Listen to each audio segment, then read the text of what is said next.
नमस्कार दोस्तों, OCN network में आपका स्वागत है। मैं हूं ओमकार चौधरी। नरेंद्र मोदी अगर इतने वर्षों तक देश के प्रधानमंत्री ना होते, देश का प्रतिनिधित्व ना कर रहे होते, तो जो बदलाव हमें देखने को मिल रहे हैं, वो शायद कभी नहीं होते।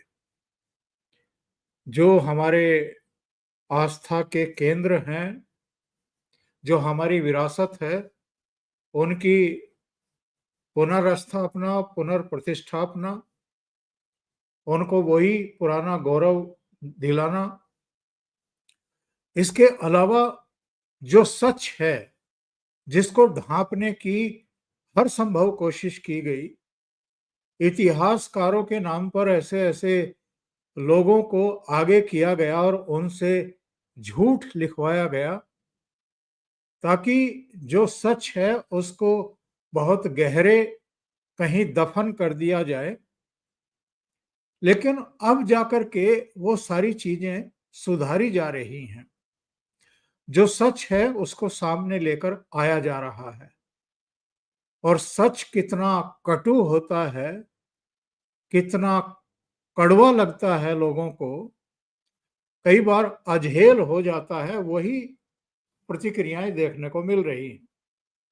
बस इतना किया गया है, जो पाठ्यक्रम है एनसीईआरटी का, उसमें वो सच उजागर किया गया है, बताया गया है आने वाली पीढ़ियों के लिए और देश के लिए भी, जिसको हमेशा से ढांप करके रखा गया, जिस पर पर्दे डाले गए, जिस पर मिट्टी डाली गई। और सच क्या था? देश के बंटवारे के लिए कौन जिम्मेदार था? मोटे तौर पर तो हम, आप, हमारी पीढ़ी तक भी लोग चर्चा कर लेते हैं कि कितना घृणित कार्य था, किस तरह की घटनाएं हो रही थी, कितने लोग मारे गए थे, कितने लोग अपनी जड़ों से उखड़ करके दूसरी जगहों के लिए पलायन करने को मजबूर किए गए थे। और पूरी दुनिया में ऐसा कोई दूसरा उदाहरण मिलता नहीं है, जब 2 करोड़ से ज्यादा लोग अपनी मूल मातृभूमि से अ, उजड़ करके कहीं अज्ञात स्थान पर अपने जीविकोपार्जन, अपने जीवन संघर्ष, जो बचा खुचा परिवार था, क्योंकि मोस्टली परिवारों के लोग तो उनमें से बहुत सारे लोग तो कत्ल कर दिए गए थे, मार दिए गए थे, और किस तरह का संघर्ष उनको झेलना पड़ा, करना पड़ा, और फिर दूसरी जगह जाकर के अपनी पहचान बनानी पड़ी। ये अपने आप में एक बहुत क्रूर इतिहास के पन्ने हैं। उनमें भी कोशिश की गई थी, लेकिन कुछ लोग थे जिन्होंने सच को उजागर किया और लिखने का साहस किया। 3 नाम प्रमुखता से एनसीईआरटी की किताब में लिए गए हैं और एक इनडायरेक्ट वे में लिया गया है। वो 3 नाम हैं नेहरू, जिन्ना और माउंटबेटन। क्योंकि नेहरू को भी प्रधानमंत्री पद चाहिए था, जिन्ना को भी चाहिए था, और माउंटबेटन की तो ये साजिश थी कि इस देश को अगर आजाद कर रहे हैं तो इसके टुकड़े कर दिए जाएं और ऐसे बीज बो दिए जाएं कि सदियों तक ये आपस में लड़ते भिड़ते रहें। और वो अपनी चाल में कामयाब हो गए। जिसका नाम नहीं लिया गया है और जिसको इशारतन बस कहा गया है कि उन्होंने भी हथियार डाल दिए थे नेहरू और जिन्ना की जिद के आगे, वो हैं गांधी। गांधी के बारे में सीधे तौर पर नहीं कहा गया, लेकिन इनडायरेक्ट वे में तो कहा गया कि गांधी भी विभाजन के लिए जिम्मेदार हैं। अब इस पर कांग्रेस को आग लगी हुई है। वो कह रही है कि इन किताबों को, इन पाठ्य पुस्तकों को, इन संशोधनों को फाड़ देना चाहिए, आग लगा देनी चाहिए। मेरे साथ जुड़ रहे हैं वीरेंद्र नाथ भट्ट साहब, वरिष्ठ पत्रकार, और थोड़ी देर में जुड़ेंगे धीरेन्द्र पुंडीर। तो जोड़ लेते हैं वीरेंद्र जी को और चर्चा को आगे बढ़ाते हैं। वीरेंद्र जी, बहुत स्वागत है आपका। जी नमस्कार। नमस्कार। तो वीरेंद्र जी, जो किया गया है इस पर आपकी टिप्पणी। देखिए, ये काम तो आजादी के तुरंत बाद शुरू हो जाना चाहिए था। जो भारत के इतिहास पे, भारत के जनमानस की और जो भारत की स्मृति में जो तुर्कों, अरबों, जिहादियों के और अंग्रेजों के जो जो औपनिवेशिक राज की जो काली छाया है, वो दूर हो जानी चाहिए थी। और अभी तो ये केवल एक छोटा-सा पहलू है जिसमें कांग्रेस को आग लगी हुई है। कोई और कांग्रेस को ये बात याद रखनी चाहिए कि राष्ट्रीय स्वयंसेवक संघ का गठन 1925 में हुआ था। और इस साल 100 साल पूरे हो रहे हैं। केवल भारतीय संस्कृति के अनुसार देश को चलाया जाए, जो हमारी प्राचीन सांस्कृतिक धरोहर है, वो किसी किताब में कैद नहीं है, वो किसी एक जाति के नियंत्रण में नहीं है, वो सबकी है। और मैं केवल 2 बातें बता एक बात बताता हूँ, धर्मपाल जी मेरठ के थे, उनका अभी करीब 20 साल हो गया देहांत हुए। उनकी एक बहुत अच्छी किताब है द ब्यूटीफुल ट्री। औ और वो किताब उसका हिंदी में भी है, मुझे नाम याद नहीं आ रहा उसका। तो उसमें साफ लिखा हुआ है, आज से 150 साल पहले भारत में जाति की समस्या नहीं थी, ये देन अंग्रेजों की है। और उसी तरीके से जिस तरीके से नेहरू ने अपने को बहुत बड़ा फ्रीडम फाइटर एस्टेब्लिश कर लिया। नेहरू कितनी बार जेल गए? नेहरू हमेशा गेस्ट हाउस में रहे। गांधी कितनी बार जेल गए? गांधी हमेशा आगा खान पैलेस में रहते थे, कभी जेल नहीं गए। जो आदमी जेल गया, काला पानी में रहा, 27 साल रहा, वीर सावरकर, उसके बारे में राहुल गांधी ने कितनी अपमानजनक बातें कही हैं। वीर सावरकर जी का देहांत 1966 में हुआ। उनके बारे में कभी गांधी ने, नेहरू ने, अंबेडकर ने, इंदिरा गांधी ने कभी कुछ नहीं बोला। इंदिरा गांधी ने तो अपने सेविंग बैंक अकाउंट से उनको 10,000 रुपए तक दिए थे इलाज कराने के लिए। और ये गाली देते हैं। भारतीय जनता पार्टी का जो घोषित स्टैंड है, आज से नहीं है। ये स्थापना काल से है, जो जब सन 52 में भारतीय जनसंघ बना था, कि हिंदी हमारी राष्ट्रभाषा हो और हमारे इतिहास का पुनर्लेखन हो। तो ये जो है आज कांग्रेस को बहुत मिर्च लगती है, और भारत से ये बात छुपा ली गई है के लोगों से, कि 1885 में इटावा का district magistrate Allan Octavian Hume ने कांग्रेस पार्टी की स्थापना की थी। और 7 ब्रिटिश सरकार के सेक्रेटरी, इंपीरियल सिविल सर्विस के अधिकारी कांग्रेस पार्टी के अध्यक्ष रहे। 1913 में जब महात्मा गांधी लौटे हैं साउथ अफ्रीका से, उसके बाद से कांग्रेस में भारतीयों का आना जाना शुरू हुआ। और मोतीलाल नेहरू, जो नेहरू के पिताजी थे, वो उस जमाने में आज से 100 साल पहले महीने में 5 लाख रुपए कमाते थे। आज जो है काकोरी कांड की भी हाल में जयंती मनाई गई। काकोरी कांड में जो लोग पकड़े गए, बिस्मिल्लाह खान, वो सॉरी, अशफाक उल्लाह खान या रोशन प्रसाद बिस्मिल, उनके खिलाफ सरकार का वकील कौन था? आनंद नारायण मुल्ला, जो बाद में हाई कोर्ट के जज बने, जो मोतीलाल नेहरू के करीबी रिश्तेदार थे। क्या ये बातें रिकॉर्ड से गायब की जा सकती हैं? नेहरू को कांग्रेस को ये बताना चाहिए, 1968 तक दिल्ली में ब्रिटेन की एक्सटर्नल एजेंसी MI6 का दफ्तर क्यों खुला था? कांग्रेस को ये बताना चाहिए कि नरेंद्र मोदी के आने तक 2019 या 20 तक भारत की इंडियन नेवी के फ्लैग में यूनियन जैक क्यों बना हुआ था? तो अगर कांग्रेस को अगर चिढ़ होती है तो चिढ़ होगी।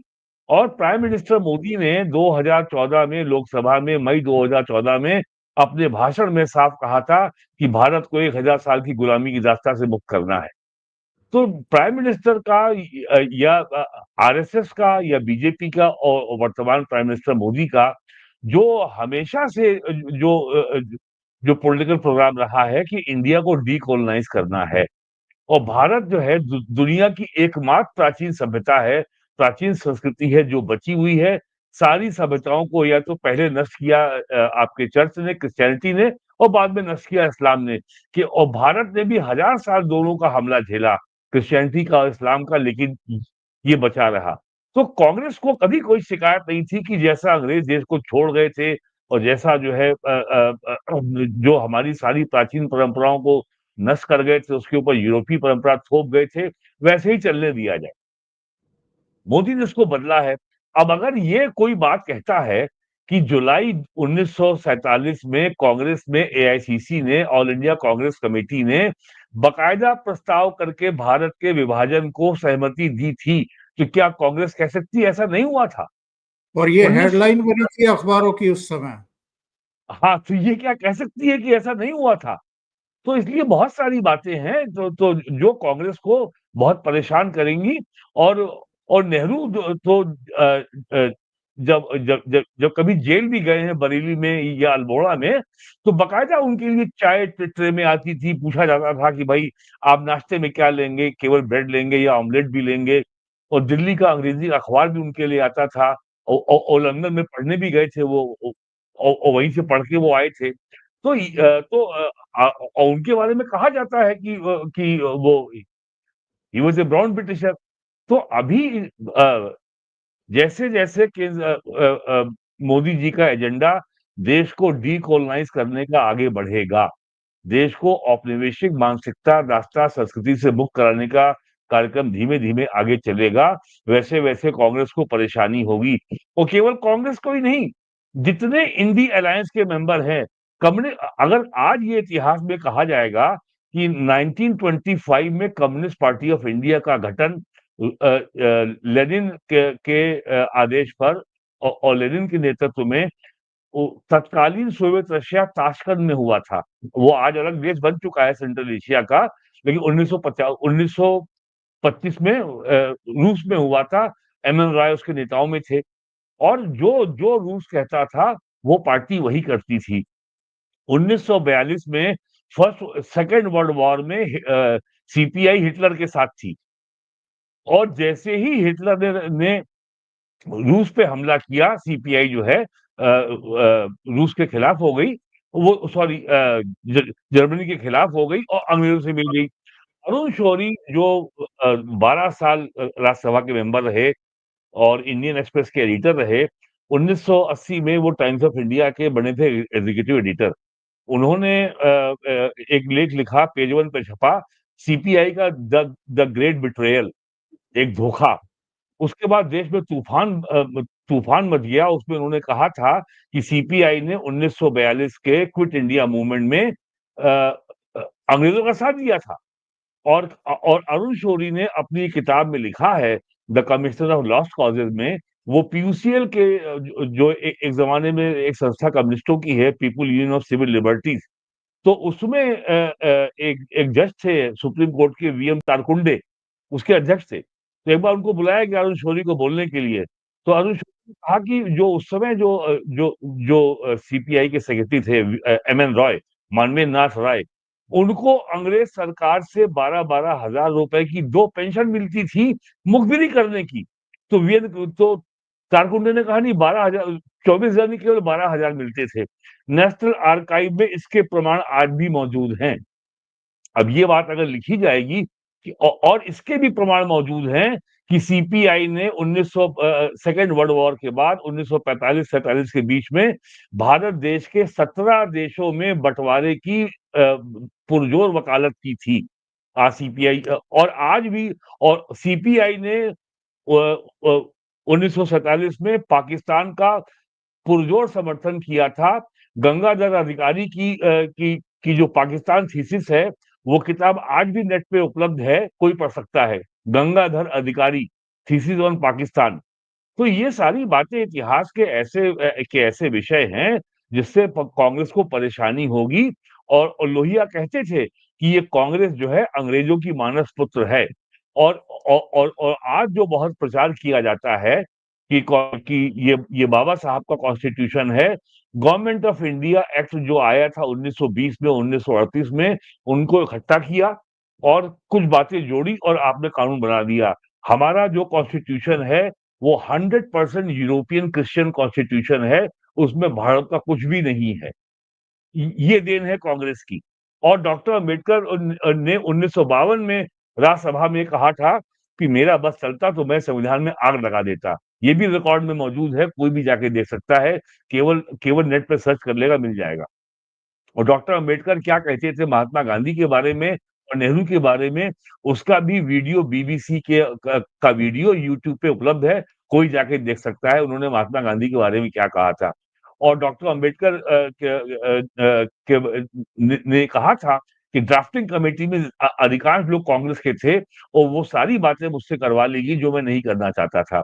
तो कांग्रेस के पापों का इतिहास इतना लंबा है कि अगर उसको सामने अभी अगर खोलना शुरू करें तो कई दशक लग जाएँगे। अरे भाई कांग्रेस बताए ना कि ये जो आज से 100 साल पहले पटना में वो इलाहाबाद में जो आनंद भवन बना है, जो उस समय 10 लाख रुपए का बना था, इसका पैसा कहाँ से आया 10 एकड़ में ये 4 एकड़ में जो बना हुआ है। तो ये सारी बातें और और कहीं मत जाइए, इंदिरा गांधी की बहुत करीबी सहयोगी प्रफुल्ल जयकर हैं। उन्होंने इंदिरा गांधी की बायोग्राफी लिखी है, उसको पढ़ लीजिए। सारे और ये कितने ब्राह्मण छोड़िए, मोतीलाल नेहरू का परिवार कितना हिंदू था, इसका भी ब्यौरा उसमें बड़े विस्तार से दिया हुआ है। तो कांग्रेस तो एक ज़माने में हमेशा से एंग्लिकन पार्टी थी और इंदिरा गांधी और नेहरू कितने महान जो है भारतीय थे, उनको एक एक दिल्ली की बहुत पुरानी मैगज़ीन है वो क्या नाम है उसका सेमिनार, वो राज थापर, रोमेश थापर उसको निकालते थे, अब उनकी बेटी चला रही है मालविका सिंह। उन्होंने किताब लिखी है ऑल दीज़ इयर्स कैसे इंदिरा गांधी देश को चलाती थी, क्या हाल था, कैसे कांग्रेस पार्टी में जो है पूरे कम्युनिस्टों का, दलालों का वर्चस्व था और कैसे देश को एक जागीर की तरह चलाया जा रहा था। और ये सारी बातें उस किताब में दी हुई हैं और हालाँकि किताब अब मार्केट में उपलब्ध नहीं है, मैंने लोकसभा लाइब्रेरी से के माध्यम से मँगवाई थी।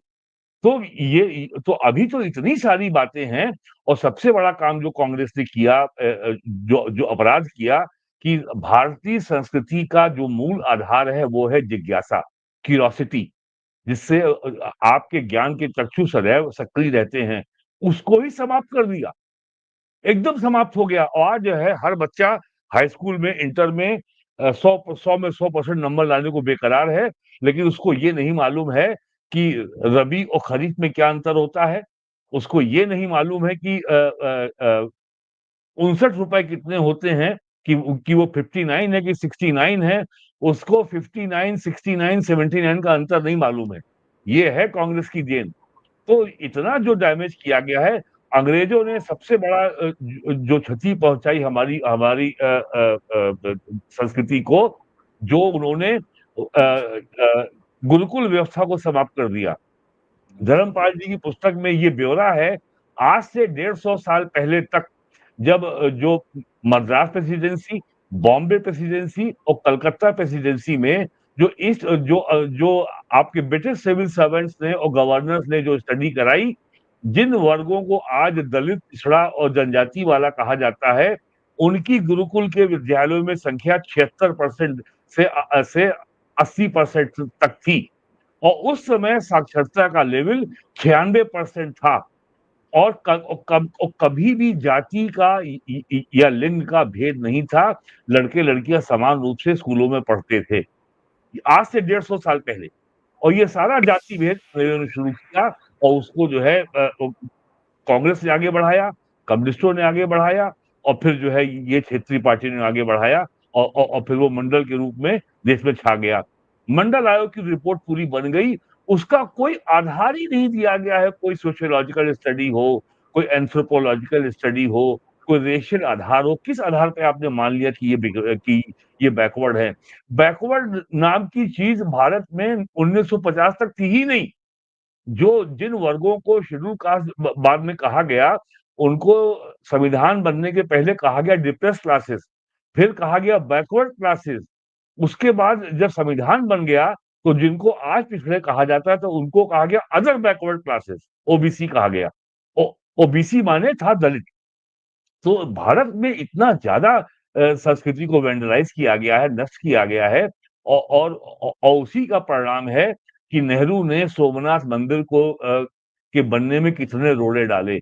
वो सरदार पटेल थे जो बन गया और जब अयोध्या में दिसंबर 1949 में यहाँ मूर्तियाँ रखी गईं उस समय नेहरू क्या चाहते थे कि मूर्तियाँ हटाई जाएँ, वो तो गोविंद बल्लभ पंत तैयार नहीं हुए, अंततः उनको हटना पड़ा। तो इतना लंबी कहानी है इनकी कि ये आधे पौन घंटे के प्रोग्राम में तो उसको कवर करना संभव ही नहीं है। जी, जरा वीरेन जी, जी, बिल्कुल, बिल्कुल, बिल्कुल कीजिए। जरा इनकी प्रतिक्रिया देखिए। जी, जी, अ, जी। ये कह रहे हैं आग लगा दीजिए इस किताब को, जिस तरह से भाजपा की ओर से लगातार संस्थाओं में हस्तक्षेप करके इतिहास को तोड़ा मरोड़ा जा रहा है। हम चुप हुँ, बैठने वाले नहीं हैं। अ, धीरेन जी, आपका बहुत स्वागत है। अभी मैं एक टिप्पणी देख रहा था, एक कोई दर्शक आए और उन्होंने जो अपने वीरेन जी बोल रहे थे उस पर एक टिप्पणी की। ये लिखते हैं, आप गलत बोल रहे हैं। फिर इन्होंने आगे लिखा, अब तक सारी इंफॉर्मेशन हमारी बुक्स में क्यों नहीं डाली गई? आपकी खुद की जिम्मेदारी क्या है? ये राहुल गांधी तो खैर नहीं हो सकते, राहुल नाम के एक अलग दर्शक हो सकते हैं। ये मैं इनकी अज्ञानता कहूँ या इस पीढ़ी को किस तरीके से गुमराह किया गया या सच इस पीढ़ी से किस तरीके से छिपाया गया, ये माने हम लोग, क्या माने इसको। और जो अब किया गया है देर से ही सही, एकदम दुरुस्त तरीके से आए हैं। और अब कम से कम जो अब की पीढ़ी है उसको कम से कम पता तो लगे कि विभाजन कौन सी ताकतों ने किया और कौन से लालची लोग थे जो हर हाल में सत्ता पर काबिज होना ही चाहते थे, किसी भी कीमत पर, चाहे विभाजन जैसा दंश सदियों तक भारत को क्यों ना झेलना पड़े, नागरिकों को क्यों ना झेलना पड़े, चाहे खून ही क्यों ना बहे, चाहे इतनी बड़ी संख्या में पलायन ही क्यों ना हो। दरअसल ये वो पीढ़ी है, या हम लोग भी, मतलब उसकी गलती नहीं है। जब तक कि ये मीडिया का या डिसेंट्रलाइजेशन नहीं हुआ था, तब तक हमारे पास सूचनाओं का प्रवाह बिल्कुल नियंत्रित था। हम लोग ये मानते रहे कि नेहरू जी ने इतनी ज्यादा कुर्बानी की है अभिव्यक्ति के लिए। हम ये कभी समझ ही नहीं पाए कि जो पहला संविधान के बनने के 14 महीने के अंदर पहला संशोधन, जिस संविधान के लिए 2 साल 11 महीने और इतने दिन लगे और तमाम लोग बैठे, पूरी दुनिया के संविधानों को टटोला गया, खंगाला गया, उसको महज 14 महीने बाद जो पहला वो हुआ, उसमें वो अभिव्यक्ति की आजादी को कर्टेल करने के लिए हुआ। ये बात हमको कैसे मालूम होगी जब हम तक आएंगी नहीं किताबें। अगर ये बच्चे हैं, ये जो सवाल कर रहे हैं, जो भी है वो युवा है, उम्र है उनकी हमको नहीं मालूम है, क्योंकि नाम से तो उम्र की मालूम नहीं होगा, नहीं तो राहुल जी का भी सब समझ जाते नाम से बच्चे हैं क्या।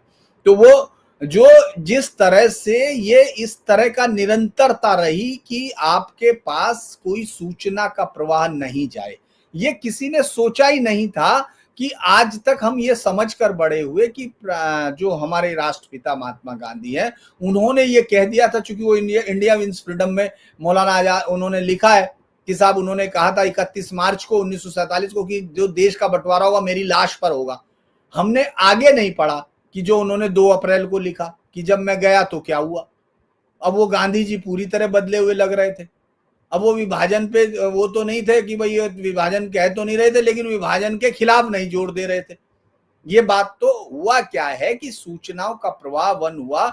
मैं इसलिए बता देता हूं कि आज उसी जब आपने वो प्रतिक्रिया दिखाई, उसी के नीचे समाजवाद के, अब इस समय देखिए समाजवाद तो अब एक तरह से पेटेंट है, तो उनके पास, हमारी पार्टी के पास है, समाजवादी पार्टी के पास। तो उन्होंने क्या कहा था, जो समाजवाद के प्रणेता हैं उनको सुनने की जरूरत है।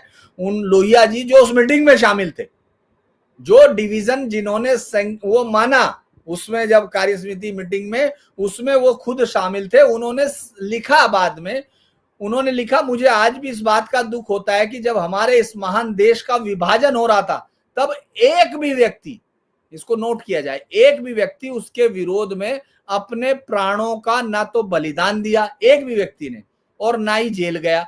मुझे इस बात का अत्यधिक दुख होता है कि मैं भी भारत विभाजन के खिलाफ जेल नहीं गया। भाई ऐसा थोड़े ये महात्मा गांधी जी ने उससे पहले बहुत लंबा समय उन्होंने लगाया था और उसके बाद वो अनशन नहीं किया, उसके बाद भी किया।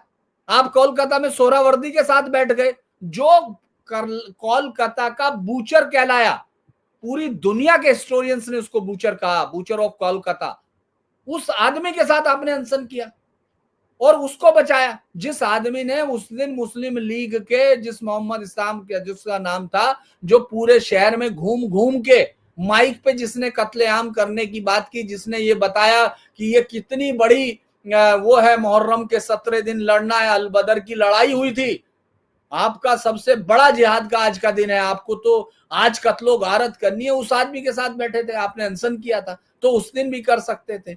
लेकिन अब आपने एक के बाद एक, मतलब आप ये सोचिए, लोग सवाल करते हैं, जब गांधी जी मिलने गए, चूंकि मैं सिर्फ आज उन्हीं के साथ करूंगा, सिर्फ जो रेफरेंस है मैं आज अपनी तरफ से नहीं बोलूंगा, क्योंकि ये उन्होंने किताब में आग लगाने की बात की है, वो किताब में नहीं आग लगाना चाहते, वो इतिहास में आग लगाना चाहते हैं, वो इतिहास को सामने नहीं आने देना चाहते, क्योंकि जो 1 अप्रैल की तारीख थी 1947 की, 340 कमरों के उसमें बैठे हुए इंतजार कर रहे थे, 10 बजे महात्मा गांधी जी जाते हैं मनुबेन के साथ, और उसके बाद जब उनसे पूछते हैं कि भाई जिन्ना पाकिस्तान मांग रहे, गांधी ने माउंटबेटन से कहा, माउंटबेटन पूछ रहे थे कि भाई क्या है, तो उन्होंने कहा कि साहब, माउंटबेटन से उन्होंने कहा कि अगर जिन्ना पाकिस्तान मांग रहे हैं तो क्यों ना उन्हें किस बजाय पूरा हिंदुस्तान दे दिया जाए, जिन्ना के नेतृत्व में मुस्लिम लीग को सरकार बनाने का मौका चाहिए दीजिए, जिन्ना जैसे चाहे वैसे देश और सरकार को चलाएं, मंत्रियों का चयन भी उन पर छोड़ दीजिए, अगर वह सिर्फ मुसलमानों को मंत्री बनाना चाहते हैं तो वह भी चलेगा, कांग्रेस बाहर से पूरा समर्थन देगी। ये कितना बड़ा हौसला चाहिए भाई, कौन आदमी होगा जो ये कहेगा कि कांग्रेस पूरा समर्थन देगी। तो मैंने आपकी बात मान ली, आप बाद में कह रहे हो कि मेरी सुन नहीं रहे, अब आप आगे जाते हैं। माउंटबेटन ने चौंकते हुए पूछा, आपको भरोसा है आपकी बात पे कांग्रेस मान जाएगी?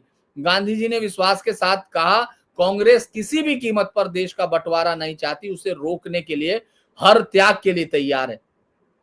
इस पर उन्होंने कहा कि साहब, गांधी जी ने उस पर कहा कि भाई वो जिन्ना क्या कहेगा माउंटबेटन, तो उन्होंने कहा वो कहेंगे गांधी धूर्त है।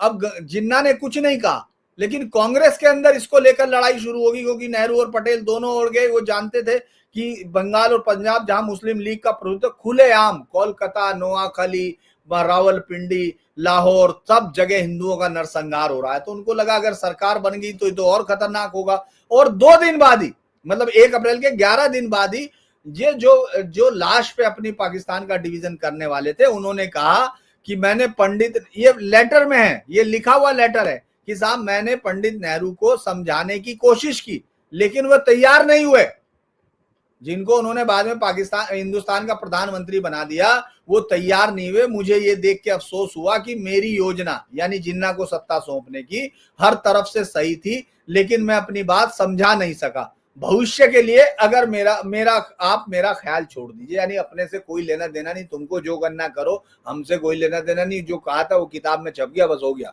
वो बाद में उस पर काम चलता रहेगा।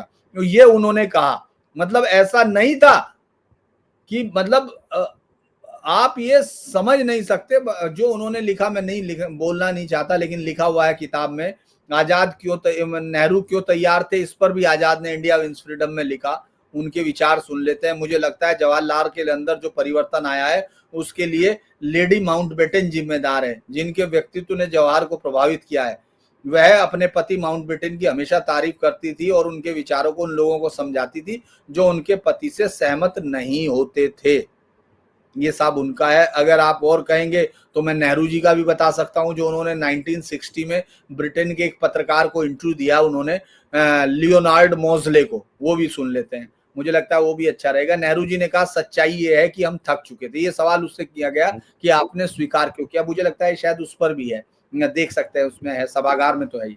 और उन्होंने कहा सच्चाई है हम थक चुके थे और बूढ़े हो गए थे, हम में से कुछ ही लोग फिर से जेल जाना बर्दाश्त कर सकते थे। यदि हम अखंड भारत पर अड़े रहते जैसा कि हम चाहते थे तो स्पष्ट है कि हमें फिर से जेल जाना पड़ता। हमने देखा पंजाब में आग भड़क रही है और हमने सुना कि रोज मारकाट हो रही है, ये भी सुन रहे थे। ऐसे में विभाजन की योजना ने एक रास्ता निकाला और हमने उसे स्वीकार कर लिया। लेकिन अगर, ये सुन लीजिए, आज गांधी जी के उस पर ही है, अगर गांधी जी ने हमें मना किया होता तो हम लड़ाई जारी रखते और इंतजार करते। तो ये जो किताबें, जो कहानियां वो सुनाना चाहते हैं, ये कहानियां दरअसल उन्होंने एक इतिहास को छुपाने, अब इतिहास क्या छुपाना था, अगर हम ये देखते हैं ओंकार सर, कि 2 लाख से 30 लाख की संख्या है, 2 लाख से 30 लाख की संख्या जिनकी मौत हुई, 93,000 औरतें गायब हुई। ये किताबें आज का दिन तो ऐसा है कि मैं अगर जो अभी वीरेंद्र जी कह रहे थे, मैं आपको अगर आज मेरे सामने जो रखी सिर्फ मैं वो दिखाना चाह रहा हूँ और कुछ नहीं कर रहा हूँ। ये जो पुस्तक हे राम है प्रखर श्रीवास्तव की, इसमें और एक पुस्तक जो आपके सामने है NS सरीला की। नरेंद्र सिंह सरीला तो यूपी के रहने वाले थे, वो तो सरीला स्टेट एडीसी थे। ये देखिए वो समय माउंटबेटन के एडीसी थे। एडीसी रहे। उन्होंने अपनी किताब में लिखा है कि नेहरू गांधी को अंदाजा ही नहीं था कि ये कॉलोनियल पावर ब्रिटेन क्या षड्यंत्र करने जा रहे हैं, कितना बड़ा जियोपॉलिटिकल गेम खेल रहे हैं। हाँ, मैं आपको अलीगढ़ मुस्लिम यूनिवर्सिटी का वैसे अब आप सुन लीजिए थोड़ा सा, ये ऑन अकाउंट है साहब। हमलावरों ने महिलाओं के स्तन काट दिए थे, उनके साथ कई बार बलात्कार किया था, पुरुषों भी को इस तरह के वैसी कृत्यों द्वारा क्रूप कर दिया था, कुछ बच्चों को यहाँ तक कि शिशुओं को तेज भाले जैसी चीजों के साथ भेज दिया गया था, उनके शरीर हवा में लहराए गए थे, उनमें से केवल कुछ ही बच पाए थे। जो मैंने बच गए लोगों से बात की तो उन्होंने बताया हमलावरों को उन लोगों से प्रेरणा मिली थी जो उत्तर प्रदेश और बिहार से आए थे, जो मुसलमान सैनिक बर्खास्त हुए थे और द्वितीय विश्व युद्ध में विभिन्न मोर्चों पर सेवा देने के बाद लौटे थे। लगता है उन्होंने पूरे ऑपरेशन की योजना बनाई थी। अब आपको एक और, मैं उसके बाद आप चले जाएंगे, ये मैं उनका ये मतलब मैं अपना खत्म करूंगा, फिर आप अगला सवाल करेंगे। अलीगढ़ मुस्लिम यूनिवर्सिटी का सच सामने आ जाएगा, अलीगढ़ मुस्लिम यूनिवर्सिटी का सच सामने आ जाएगा तो फिर बहुत खराब होगा। चूंकि पाकिस्तान में ये कहा जाता है, अगर आप कभी भी, और बहुत सारे राइटर्स को आप हसन निसार से लेके जितनों को भी सुनेंगे, जिन्ना ये कहा करते थे और वो सब हम लोग, कि अलीगढ़ के कुछ लौंडों ने हंस के पाकिस्तान ले लिया, कुछ लौंडों ने पाकिस्तान बना दिया। अलीगढ़ मुस्लिम यूनिवर्सिटी की क्लैरिटी कितनी थी ये समझने की जरूरत है। मुझे इसमें ये नहीं बताना कि उनका, लेकिन आप उनकी क्लैरिटी समझिए, जो इस देश को बताया जाना अपराध लग रहा था। ये उनका जो चौधरी नजीर अहमद विर्क साहब का इंटरव्यू है, इन्होंने लिया, इश्तियाक अहमद साहब ने, ये कोई हमारे नहीं है, आगे स्वीडन में है, आप पाकिस्तानी है, तो इसलिए हमारा कोई इंटरव्यू इसमें हिंदुस्तान का या आरएसएस का कुछ नहीं है। उन्होंने कहा कि उन्हें ये मालूम नहीं है कि क्या है, लेकिन पंजाब में मुस्लिम लीग के अभियान में कार्यकर्ताओं के 3 समूह शामिल थे। पहला था यूनाइटेड प्रोविंसेस के अलीगढ़ मुस्लिम विश्वविद्यालय से आए मुस्लिम छात्रों का, जो स्वयं सेवकों के रूप में बड़ी संख्या में आए थे और कस्बों और गांव का दौरा कर पाकिस्तान का विचार का प्रचार करते थे, ताकि जाति प्रथा में विश्वास रखने वाले हिंदुओं की गुलामी से मुसलमानों को मुक्त कराया जा सके। अब मैं आपको ये बता रहा हूं उनकी क्लैरिटी, ये तो कोई बात नहीं है, तो हम लोग देखते हैं, ये क्लैरिटी सुनिए। उन्होंने जो कहा वो उनको अच्छी तरह याद है। मुस्लिम, उन्होंने क्या कहा, उन्होंने कहा कि एक दिन कोई 200-250 छात्र पजामा शेरवानी पहन के अलीगढ़ मुस्लिम यूनिवर्सिटी से शेखुपुरा और मुख्य बाजार में एकत्रित हुए। वहां उन्होंने एक बिगुल बजाया, मुस्लिम लीग नेशनल कार्ड की पोशाक पहन ली। उसके बाद उन्होंने लोगों को संबोधित करते हुए कहा, दोस्तों, मैं जिस जगह से आया हूं वह पाकिस्तान का हिस्सा कभी नहीं बनेगा, लेकिन मगर शेखुपुरा जरूर पाकिस्तान का हिस्सा बनेगा। और उस समय खिजर टिवाना विरोध कर रहे थे, यूनियनिस्ट पार्टी थी, वो बंटवारे का विरोध कर रही थी। तुम मेरी बात सुन लो खिजर टिवाना, हम सिर पे कफन बांध के शेखुपुरा आए, हम पाकिस्तान लेके रहेंगे, गोली खाने के लिए हमारे सिर और सीने तैयार है। उस समय धारा 144 लगा दी गई, 2-2 के समूह में चले गए, वो एक रेलगाड़ी पे सवार हुए, उन्होंने चीख के कहा, लेके रहेंगे पाकिस्तान, देना होगा पाकिस्तान। अब आप ये सोचिए कि पूरी मुहिम वो यूनिवर्सिटी चलाती रही जिसको ये मालूम था उसको नहीं जाना है।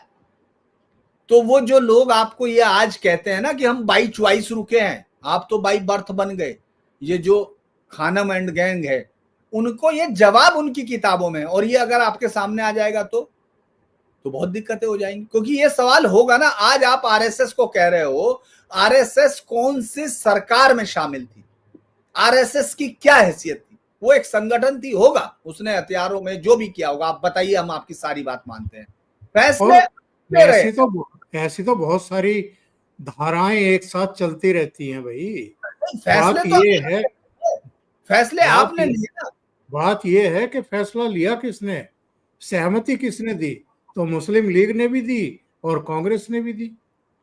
तो ये तो सच है। जी भट्ट साहब। अरे सर, कांग्रेस को तो इस बात से परेशानी होती है कि नेहरू ने प्रधानमंत्री पद की पहली बार शपथ 2 सितंबर 1946 को ली थी, यूनियन जैक के झंडे के नीचे, और हर मैजेस्टी क्वीन के लिए ली थी।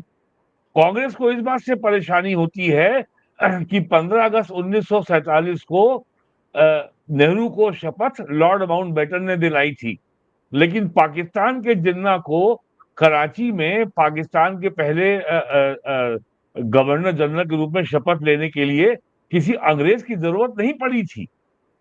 भारत को क्यों जरूरत पड़ी कि एक लॉर्ड माउंटबेटन ही शपथ दिलाएगा?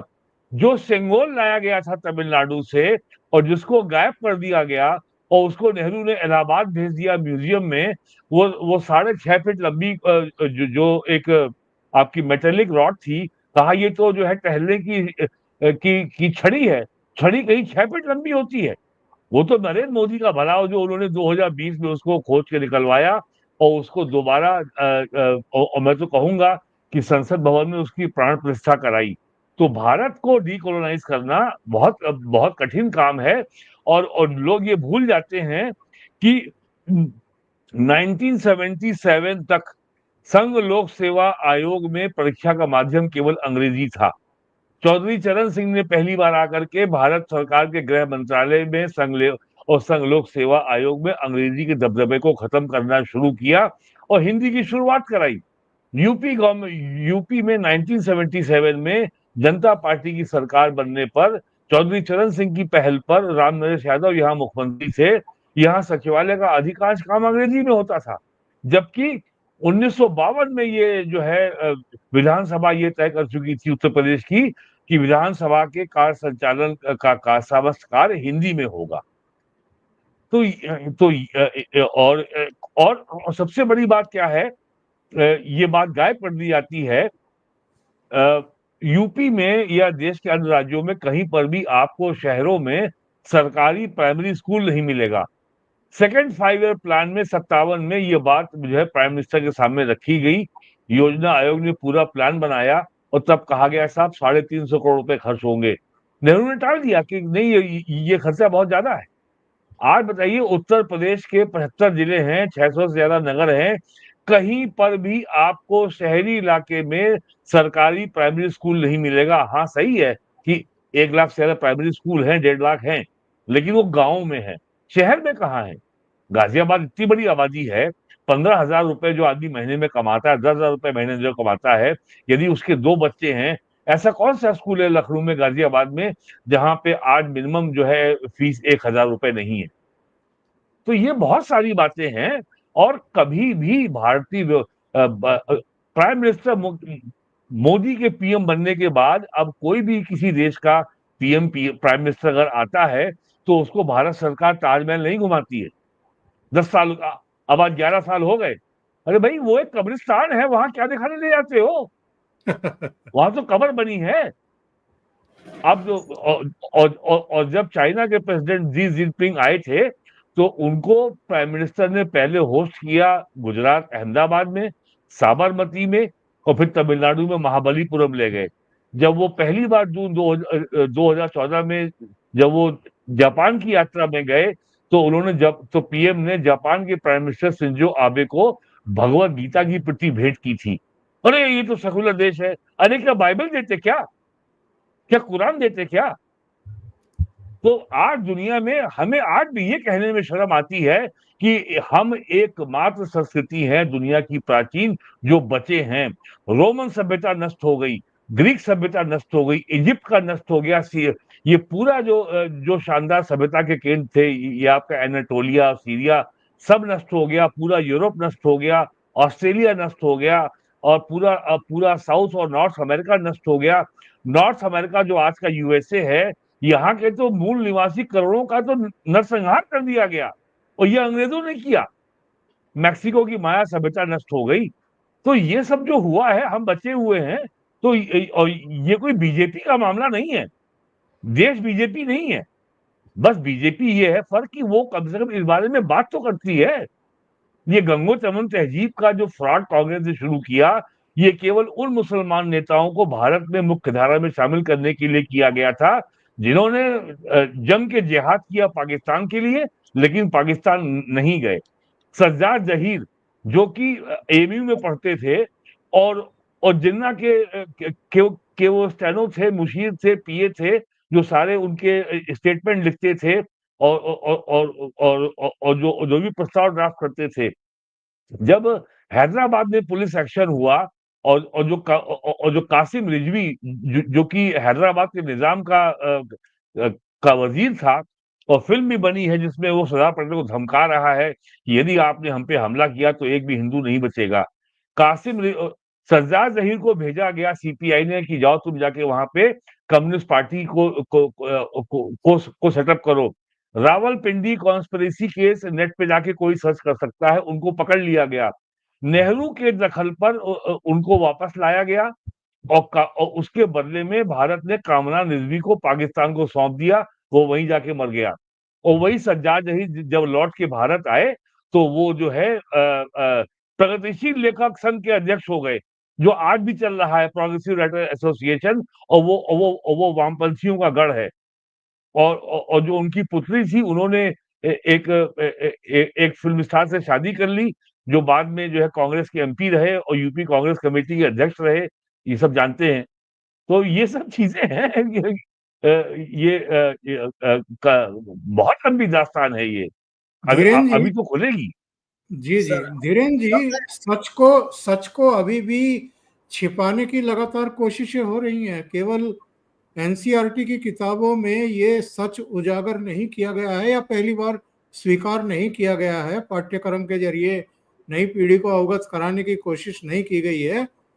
आज जब हम बात कर रहे हैं, कलकत्ता में विवेक रंजन अग्निहोत्री हाँ की हाँ नई हाँ। फिल्म जो बंगाल फाइल्स है, उसका ट्रेलर भी लॉन्च नहीं करने दिया गया। बंगाल को किस तरीके से समय समय पर जलाया गया, किस तरीके से वहां हिंदुओं को निशाना बनाया गया, और कौन कौन से बड़े कांड वहां नहीं हुए, क्या उसको दिखाना, उसको बताना बहुत बड़ा गुनाह है। गुनाहे आज अजीम है। मैं चूंकि फाइनल नेल ऑफ द आज कॉफिन में आप बता देता हूँ सर। जी जी हाँ, बोलिए बोलिए बोलिए बोलिए। चूंकि मैं उस मीटिंग को जरूर बता देना चाहता हूं ताकि लोगों को ये ना रहे सर कि इतिहास के पन्नों में क्या हुआ। जब ये बैठक चल रही थी तो उसमें जो विभाजन का सबसे ज्यादा विरोध किया जगत नारायण ने, स्वामी सहजानंद सरस्वती और पुरुषोत्तम दास टंडन ने। कांग्रेस में तीनों हिंदूवादी नेता माने जाते थे। जो लोग कहते हैं ना भाई कि संघ कहां कर रहा था या हिंदू क्यों नहीं थे, ये सब हिंदू थे। तो इन्होंने कहा कि पुरुषोत्तम दास टंडन ने उस दिन बेहद शानदार भाषण दिया, जोशीला भाषण दिया, और कहा, जो कहा इतिहास में दर्ज है। उन्होंने कहा कि नेहरू की अंतरिम सरकार मुस्लिम लीग के आतंकी यानी हथकंडों से डर गई है। विभाजन को स्वीकार करना विश्वासघात है। भले ही हमें कुछ और समय तक ब्रिटिश राज के अधीन कष्ट उठाने पड़े, पर हमें अखंड भारत के लक्ष्य की बलि नहीं देनी चाहिए। आइए हम युद्ध के लिए तैयार हों। यदि आवश्यकता पड़े तो अंग्रेजों और मुस्लिम लीग दोनों से लोहा लें, लेकिन देश को खंडित होने से बचाएं। पुरुषोत्तम दास टंडन के भाषण के दौरान कई बार तालियां बजाई गई। उनके भाषण से कांग्रेस के बड़े नेता बुरी तरह डर गए। कुछ पलों के लिए लगा कि अब बाजी पलट जाएगी, लेकिन जो गांधी उस दिन उनको कुछ नहीं बोलना था, उन्होंने उस मीटिंग में भाषण देने का फैसला कर लिया कि साहब ये तो मामला खराब हो गया। पहले मौलाना आजाद ने इन सब की पूरी पोल खोली है। उसने कहा है कि पहले दिन की बहस के बाद विभाजन के प्रस्ताव के खिलाफ बहुत मजबूत भावना दिखाई दी। गोविंद वल्लभ पंत और सरदार पटेल के समझाने के बावजूद लोग विभाजन के लिए तैयार नहीं हुए।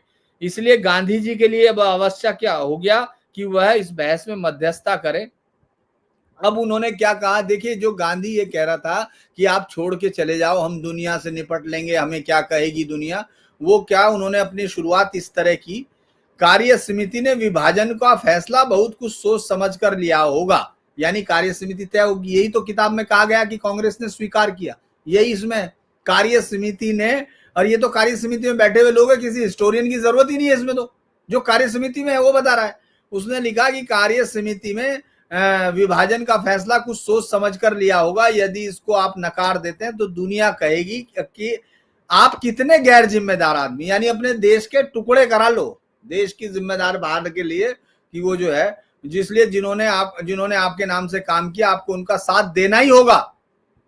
फिर भी आपको अगर ये भरोसा है कि विभाजन को अस्वीकार कर देने से अशांति और गड़बड़ी नहीं होगी, तो आप इसे नकार सकते हैं। यानी आपको जब विभाजन स्वीकार कर लिया उससे गड़बड़ी और हिंसा बच गई थी क्या? ये पूरा का पूरा भाषण है, मैं उसको नहीं सुना, मतलब पूरा भाषण है।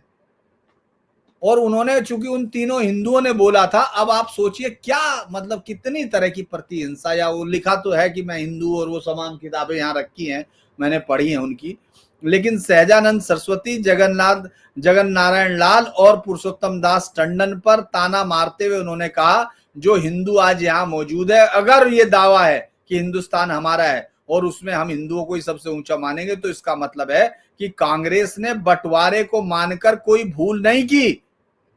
कांग्रेस कार्य समिति ने ठीक आपके मन का ही काम किया। अब ये समझ में नहीं आया कि वो कहना क्या चाह रहे थे, लेकिन ये तय हो गया कि उन्होंने ये कह दिया कि कांग्रेस कार्य समिति ने बंटवारा मान लिया। तो किताब में बस इतना सही है। अब आप बंगाल की बात कर रहे हैं, तो बंगाल मेरी नजर में बहुत अनूठी जगह है सर। जब से हमने इस पूरे देश में जो इस्लामिक बर्बर आतंकी हमलावर, इन्वेडर्स, बलात्कार, जो भी कहिए, क्योंकि जो भी विशेषण आप देंगे वो उनके लिए कम बैठेगा, क्योंकि इतिहास में उनका दुनिया में कोई मुकाबला नहीं। विल डुरांट ने कहा कि पूरी दुनिया में सबसे खतरनाक, सबसे दर्दनाक कहानी यही है जो हिंदुस्तान का दुनिया में हुआ है। जी। तो अब मैं अगर कहता हूं कि बख्तियारुद्दीन खिलजी से शुरू होके, यानी लगभग 1314 ईस्वी से शुरू होके आप आज तक कंटिन्यू कट आता जा रहा है। जो आबादी 27% रह गई, आप डायरेक्ट एक्शन डे वहां होता है, मुस्लिम लीग वहां बनती है। डायरेक्ट एक्शन डे के बाद फिर 15 अगस्त को फिर वहां, चूंकि प्रधानमंत्री गांधी जी कह रहे हैं कि मैं यहाँ से एशिया की सबसे बड़ी लाइट देख रहा हूँ, मैं चमत्कार देख रहा हूँ, और माउंट बेटन लिख रहा है मेरी एक छोटी सी गोरैया, और क्योंकि वो आप उनके एजेंडे पूरे कर रहे हैं। और उसके बाद क्या होता है कि फिर आप डिवीजन 52 में वॉर मारते हैं, उसके बाद पूरा नरसंहार जिनोसाइड चलता है, उसके बाद फिर 1962-64 में जो हजरत बल गायब होता है पैगंबर साहब का, उसके बाद वहां दंगे होते हैं, वहां से 10,000 लोग निकल के भागते हैं। कंटिन्यू 69 में आप ये करते हैं, उसके बावजूद आप ये कर रहे हैं, आप आंखें बंद करके बैठे हैं, आप दंगे हो रहे हैं, मुर्शिदाबाद में दंगे हो रहे हैं, तो आप किसको छिपा रहे हैं? आप बंगाल फाइल इसलिए छिपा रहे हैं क्योंकि ये चीजें जब सामने आती हैं, क्योंकि अभी हुआ क्या है, बंगाल को इसलिए समझना बहुत जरूरी है। और एक बार मैं बता दूं सर, हम तीनों भी बैठे हैं, मुझे लगता है वीरेंद्र जी शायद वैसे तो तमाम चीजों पर जानते हैं, लेकिन टिपरा में क्या हुआ इस पर शायद उनको भी सोचना पड़ेगा। हम लोग टिपरा पे बात है, ये कहाँ है टिपरा? बंगाल में ही है? नहीं, टिपरा ही त्रिपुरा का नाम था। अच्छा, हाँ। त्रिपुरा। तो आप टिपरा, आज भी टिपरा काउंसिल, वो जो राजा है वो प्रद्योत, वहां टिपरा ही बोलते हैं। तो अगर आप ये सोचिए कि वहां जितनी हत्याएं, बलात्कार, रेप हुए, उनकी तो चर्चा ही नहीं कर रहे, उनका तो हम नाम ही नहीं जानते। त्रिपुरा में कौमिल्ला और ये तमाम जो स्टेट है वो उसी की थी, रंगा माटी, और वो सब जगह बर्बाद कर दिया उन्होंने, कत्ल कर दिए, रेप कर दिए, सब रेप, बच्चियों के रेप किए गए, उनको गुलाम बना के बेचा गया, मंडियों में बेचा गया। नोआखली में लिखा गया वहां की औरतें सुंदर होती हैं हिंदुओं की, इसलिए हम रेप कर रहे हैं, और आप उसके बाद भी आप उसको देखना नहीं चाहते। अरे सर, 15 अगस्त 1947 को चटगांव भारत में था, 18 अगस्त को पाकिस्तान में चला गया। क्या तमाशा किया गया? रेडक्लिफ जिसने जो है इंडिया पाकिस्तान के बीच में लाइन ड्रॉ की थी, वो केवल 4 हफ्ते पहले इंडिया आया था, जो कभी भारत कभी आया नहीं था, और वो एक वकील था, और उसने इंडिया में लैंड करने के 4 या 6 हफ्ते के बीच में देश को बांट दिया, और कांग्रेस सहमत थी इससे। क्या कांग्रेस आज इससे भी इंकार करेगी कि रेडक्लिफ जो है 1947 में कब आया था भारत में? तो ये बहुत लंबी दास्तान है, और 20 लाख लोग मारे गए, उसका जिम्मेदार कौन है? 1947 में आज के पश्चिमी पंजाब पाकिस्तान में, सिंध में, फ्रंटियर प्रोविंस में और आज का जो बांग्लादेश है, जो अभी पाकिस्तान हो गया है, यहाँ जो 20 लाख हिंदू मारे गए और हिंदुओं का नरसंहार बांग्लादेश में आज भी हो रहा है, कौन जिम्मेदार है इसके लिए? महात्मा गांधी बोलते थे ना, पाकिस्तान मेरे लाश पे बनेगा, कहाँ है महात्मा गांधी? तो ये बहुत सारे सवाल हैं। ये केवल जो है ये चुनावी राजनीति का सवाल नहीं है, ये भारत की डेस्टिनी का सवाल है। और प्राइम मिनिस्टर ने 15 अगस्त को जो कहा है कि भारत में जनसंख्या का संतुलन जो है बिगड़ रहा है, ये भारत की सुरक्षा के लिए खतरा हो सकता है और भारत सरकार डेमोग्राफी मिशन पे काम कर रही है। ये बहुत गंभीर बात है, लोगों को इसकी गंभीरता का ध्यान देना चाहिए। बिहार में, झारखंड में, बंगाल में, आसाम में, केरल में, तमिलनाडु में और खास करके तमिलनाडु और कोस्टल आंध्र प्रदेश में बड़े पैमाने पर क्रिश्चियनिटी में कन्वर्जन हो रहा है और डेमोग्राफी को बदलने का प्रयास हो रहा है। और ये बहुत सर्वमान्य तथ्य है कि डेमोग्राफी इज डेस्टिनी। जिस तरह की आबादी होगी वही उस इलाके का भविष्य होगा, मुस्तकबिल होगा। जी, दरअसल इसमें एक और आज जो है हमारे देश के महान पत्रकार हैं जिन्होंने बहुत बड़ी लड़ाइयां लड़ी हैं कांग्रेस की तरफ से, उन्होंने कहा है कि साहब अब मुसलमानों के बाद अब ये ईसाइयों के पीछे आएंगे, क्योंकि कल उन्होंने आदिवासी वर्ड जो इस्तेमाल किया है उसी की वजह से उनको ये डर हो गया कि अब ये कहीं, क्योंकि यूपी में वो दिन कोई सा नहीं जा रहा, अखबारों का एक भी दिन नहीं जा रहा है जिस दिन अखबारों में जो इस तरह की कहानी की जो क्रिश्चियन मिशनरीज हैं, डेली